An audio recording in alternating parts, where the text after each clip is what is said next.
వేదాలు వల్లించక్కర్లేదు, దెయ్యాన్ని కానక్కర్లేదు, పాత కుప్పతొట్టులా ఉంటే చాలు. ఏంటి నీ సమస్య? ఇప్పుడు గుచ్చారే అదే ప్రాబ్లం. పేపరా? మనస్సాక్షి.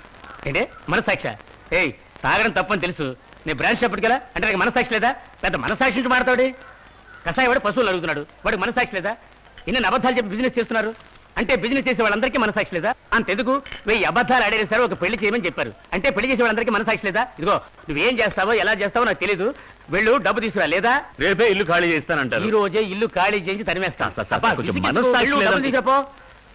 మనస్సాక్షి వచ్చిందా? అదే మ్యాక్డోల్ వచ్చిందా?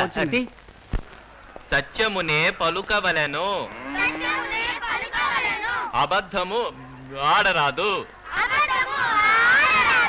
అబద్ధము ఆడరాదు.